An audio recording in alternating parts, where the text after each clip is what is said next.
नमस्कार दोस्तों, welcome to आरंभ एजुकेशन एम्पावरिंग एस्पिरेंट्स। देखिए, अभी आप लोगों को वर्तमान में 4 प्रकार के प्रयोगशाला के जो पोस्ट हैं, अलग अलग प्रकार के प्रयोगशाला परिचारक, प्रयोगशाला तकनीकियन, प्रयोगशाला सहायक, सहायक शिक्षक विज्ञान प्रयोगशाला।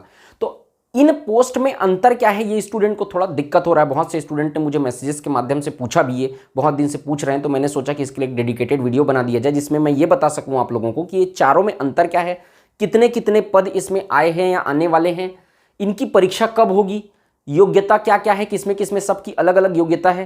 ठीक है, इसमें पेपर कब होगा, इसका एग्जाम का सिलेबस क्या है और इसकी तैयारी आपको कैसे करनी चाहिए, कौन से एग्जाम के लिए आप एलिजिबल हैं और कौन से एग्जाम के लिए आप एलिजिबल नहीं हैं। ये सारे मुद्दे पे आज चर्चा करेंगे और आप देखिएगा, वीडियो को लास्ट तक देखिएगा। ये सारे में कोई भी डाउट आपके मन में नहीं रहेगा और आप एक ठोस एक निर्णय पे पहुंच पाएंगे कि आप के लिए सबसे उपयुक्त पद कौन सा है, आप किस पद के लिए फॉर्म भर सकते हैं और किस तरीके से आप अपनी तैयारी को आगे बढ़ा सकते हैं। इसके पहले वाली वीडियो में मैंने 4 एग्जाम के बारे में आपको बताया था, जो शिक्षक भर्ती का पेपर है, छात्रावास अधीक्षक का जो पेपर है, सहायक शिक्षक विज्ञान प्रयोगशाला का, और एक ईडीओ के बारे में। अगर वो वीडियो आप नहीं देखें तो डिस्क्रिप्शन में उनका लिंक दिया रहेगा, आप जाके जरूर देखिए। वही उसी वीडियो में काफ़ी सारे कमेंट आए थे कि प्रयोगशाला परिचारक या प्रयोगशाला के 4 प्रकार के पोस्ट जो हैं उनके बारे में भी जानकारी देने के लिए, तो मैं आज इसी के लिए आज डेडिकेटेड वीडियो उसके लिए बना रहा हूँ। ठीक है, तो वीडियो शुरू करते हैं। आपको अगर वीडियो अच्छा लगेगा तो वीडियो को जरूर लाइक करिएगा, चैनल को सब्सक्राइब करिएगा, ज़्यादा से ज़्यादा शेयर करिएगा, टेलीग्राम चैनल जरूर ज्वाइन करिएगा। सारा डिटेल जो और काफ़ी सारी चीज़ें जो है वो टेलीग्राम में मैं शेयर करता रहता हूँ। ठीक है, शुरू करते हैं। चलिए, तो पहले प्रकार का पोस्ट है प्रयोगशाला परिसहायक। प्रयोगशाला सहायक, देखो 4 प्रकार का पोस्ट है ना, प्रयोगशाला करके 4 तरीके की चीज़ें दिखेगी। विगतवार धीरे धीरे करके मैं सारी चीज़ों के बारे में आपको एक्सप्लेन करूंगा। तो सबसे पहले हम लोग देखते हैं प्रयोगशाला सहायक। ये जो पोस्ट है वो टोटल 16 पद इसके निकले हुए हैं। ये 11 फरवरी को इसका फॉर्म का लास्ट डेट था, भरा चुका है अब, ये है ना, कंप्लीट हो चुका है। ये टोटल 8 और 8 करके 16 पद निकले हुए हैं इसमें, है ना। तो इसमें क्या है, ये पालिक विज्ञान का है, मतलब वो न्यायपालिका, ये एक जो पुलिस डिपार्टमेंट का जो फॉरेंसिक एक्सपर्ट का, जो फॉरेंसिक टेक्नीशियन का जो पद रहता है, ये उसका है। फॉरेंसिक जांच करते हैं, देखे हो न्यूज़, मतलब वेब सीरीज और मूवीज़ वगैरह में देखे होंगे, तो उनके साथ जो टेक्नीशियन रहते हैं उनका ये पद है न्यायपालिक विज्ञान में, है ना, ये उनका विभाग का नाम है। अब यहाँ पर देखेंगे आप योग्यता क्या है, तो 2 प्रकार की इसमें वैकेंसी निकली है। पहली क्या है, 8 पोस्ट जो निकला है वो प्रयोगशाला तकनीशियन, ये प्रयोगशाला सहायक के अंदर ही प्रयोगशाला तकनीशियन, और दूसरा एक पद है प्रयोगशाला सहायक। तो 2 प्रकार के इसमें पद हैं। अब प्रयोगशाला तकनीशियन की योग्यता क्या है, एलिजिबिलिटी क्राइटेरिया क्या है, तो प्रयोगशाला तकनीशियन के लिए बीएससी फिजिक्स हो या केमिस्ट्री, बॉटनी, जूलॉजी, सब में चलेगा ना। फिजिक्स, केमिस्ट्री, बॉटनी, जूलॉजी किसी में भी हो। फोरेंसिक में अगर बीएससी किए तो भी चलेगा, बायोटेक्नोलॉजी में बीएससी तो भी चलेगा, या सूक्ष्म जीव विज्ञान में अगर बीएससी है आपका, ठीक है, तो सब में किसी में भी आप बीएससी किया रहो, इसके लिए आप एलिजिबल हो। किसके लिए, प्रयोगशाला सहायक के, प्रयोगशाला तकनीशियन के लिए, न्यायपालिक विज्ञान वाले डिपार्टमेंट के। ठीक है, किसी में भी बीएससी किया रहो, फिजिक्स, केमिस्ट्री, बॉटनी, जियोलॉजी, किसी में भी। और अब प्रयोगशाला सहायक एक पद है इसमें, इसी के अंतर्गत, जिसमें 8 पोस्ट है। उसके लिए आपको चाहिए केवल 12th साइंस बैकग्राउंड से। अगर आपने 12वीं पास की है तो आप इसके लिए फॉर्म भर सकते हैं। याद रखिएगा, प्रयोगशाला सहायक निचला पोस्ट है, इसलिए इसमें केवल क्या मंगा है, 12वीं, और वो थोड़ा ऊपर वाला पोस्ट है इसलिए उसमें मंगा है क्या, ग्रेजुएशन मंगा है ना। तो यहाँ पर इसके साथ साथ इसके नोटिफिकेशन में लिखा था विज्ञान प्रयोगशाला का 2 साल का क्या कि आपको एक्सपीरियंस चाहिए। विज्ञान प्रयोगशाला में लैब में 2 साल काम करने का एक्सपीरियंस होना चाहिए, है ना। तो यहाँ पे लिखा हुआ है इसमें। ठीक, तो ये ध्यान रखिएगा। ये हो गया आपका क्या, पहले नंबर का पोस्ट प्रयोगशाला सहायक का। अगर ये योग्यता है आप भर सकते हैं इसमें। प्रयोगशाला तकनीशियन, ये 2nd नंबर का पोस्ट है, प्रयोगशाला तकनीशियन। इसके नंबर ऑफ वैकेंसी है 260। ये भी लगभग 18 फरवरी को लास्ट हुआ था, इसका फॉर्म भर चुका है, फिलअप हो चुका है। 260 पद इसके लिए निकाला गया था। उच्च शिक्षा विभाग का है, हायर एजुकेशन, उच्च शिक्षा विभाग का ये पद है। इसमें क्या मंगा है, साइंस में ग्रेजुएशन मंगा है, साइंस में ग्रेजुएशन। तो ये उच्च शिक्षा विभाग का पद है, ये कॉलेज लेवल के लिए है ना, कॉलेज लेवल के लिए। याद रखना, कॉलेज लेवल में लैब टेक्नीशियन जो रहते हैं, है ना, लैब टेक्नीशियन, आप कॉलेज के होंगे तो लैब में जो टेक्नीशियन रहते हैं उनके लिए ये पद है। विज्ञान में, साइंस में आपका ग्रेजुएशन चाहिए, तब ना आप वहाँ पे जाके प्रैक्टिकल करवा पाओगे। तो यहाँ पर 260 पद निकला है, उच्च शिक्षा विभाग का पद है, ग्रेजुएशन चाहिए साइंस में। तीसरा एक पद है प्रयोगशाला परिचारक। प्रयोगशाला परिचारक 430 पद, इसके लिए हम लोग का जो ऑनलाइन एप्लीकेशन है CGPSC नॉलेज, इसमें भी इसके लिए जो है पूरा एक बैच खत्म हो चुका है इसके लिए, है ना, मतलब बैच चल चुका है हम लोग का, अभी भी आप लोग रिकॉर्डेड ज्वाइन कर सकते हैं। तो यहाँ पे प्रयोगशाला परिचालक का 430 पद आया था। ये जो है उच्च शिक्षा विभाग का पद है, ये भी कॉलेज के लेवल का है, लेकिन इसमें 10वीं में साइंस, मतलब साइंस बैकग्राउंड से अगर 10th में आप मतलब कि 10वीं अगर उत्तीर्ण किए हैं या उसके बाद अगर साइंस से आप पढ़ाई किए हैं 12वीं तक, है ना, तो फिर तो भी चलेगा। 10वीं उत्तीर्ण को भी इसमें क्या दिया गया था, इसमें भरने की पात्रता इसमें दे सकते हैं, पात्र हैं, 10वीं पास किए हैं उन लोग भी, है ना। ये 430 पद, ये सबसे ज़्यादा पद इसमें निकाले गए थे। ये सारी वैकेंसीज अब रुकी हुई हैं किसी तरीके से, विधानसभा चुनाव और उसके बाद अब लोकसभा चुनाव, ये इसके कारण पूरी वैकेंसीज जो है वो अभी आ चुकी है, पेपर होगा निश्चित है ना, क्योंकि फॉर्म वगैरह सब भरा चुका है। और चौथा एक हाईलाइटेड और मोस्ट हाईलाइटेड पद है, जिसके बारे में मैंने पिछले वीडियो में बताया था, आप लोग देख लीजिएगा इसके बारे में, सहायक शिक्षक विज्ञान प्रयोगशाला। इसका 3212 पद पेंडिंग है। अब अगर वित्तीय भार बहुत ज़्यादा पड़ रहा है, वित्त विभाग के ऊपर वही बोल रहे हैं कि पैसा बहुत खर्चा हो जाएगा, तो ये 3212 से कम हो सकता है। तो ये आप मान के चलो 1000 से 1500 पोस्ट तो इसमें आएगा ही।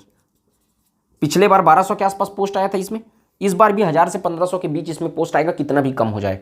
तो यहाँ पर स्कूल शिक्षा विभाग का पोस्ट है, इसमें 12वीं साइंस लेके, अगर आप साइंस बैकग्राउंड से मैथ्स, फिजिक्स, केमिस्ट्री, बायो ये सब पढ़ के अगर साइंस बैकग्राउंड से अगर कहीं आप पढ़े हुए हैं, तो यहाँ पर 12वीं जो है वो साइंस से किए हुए हैं, तो आप इसके लिए फॉर्म भर पाएंगे जब ये पद आएगा।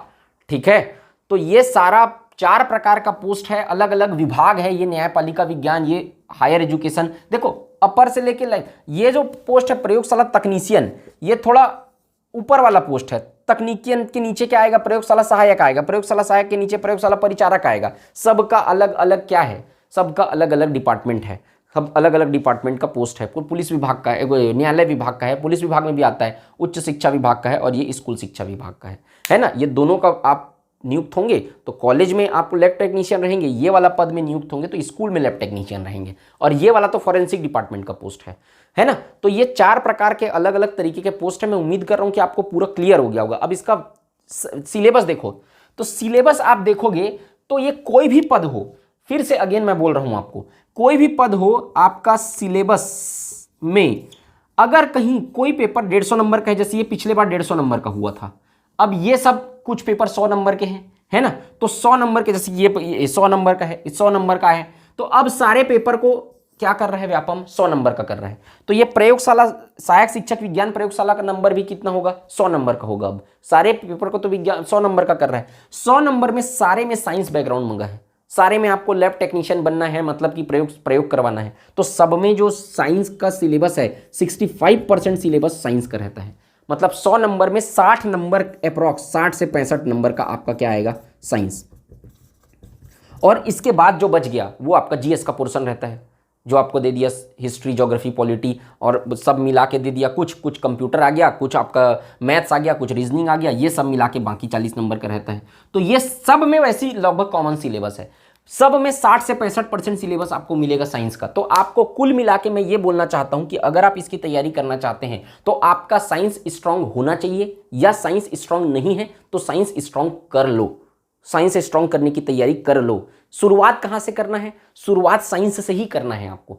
फिजिक्स, केमिस्ट्री, बायो, 3 चीज आपको, फिजिक्स, केमिस्ट्री, बायो, ये 3 चीज आपको अच्छे से पढ़ना है। प्रयोगशाला परिचारक का मैं वीडियो डाला हुआ हूं, कौन सा टॉपिक इंपॉर्टेंट है इसमें साइंस में, वो सारा मैं डाला हुआ हूं, वो जाके देखना, वीडियो सेक्शन में जाना, नीचे जाके देखना प्रयोगशाला परिचारक के लिए कौन सा साइंस में क्या क्या टॉपिक इंपॉर्टेंट है, किस किस तरीके से आता है। फिजिक्स, केमिस्ट्री, बायो में सबसे ज्यादा आता है बायो, उसके बाद सेकंड नंबर में आता है फिजिक्स, और उसके बाद थर्ड नंबर में आता है केमिस्ट्री। सबसे ज्यादा इंपॉर्टेंट क्या है, बायो, सबसे ज्यादा व्यापम सवाल पूछता है बायो से, उसके बाद फिजिक्स से, उसके बाद केमिस्ट्री से। बायो को सबसे पहले चालू करो, समझ पा रहे हो मेरी बात।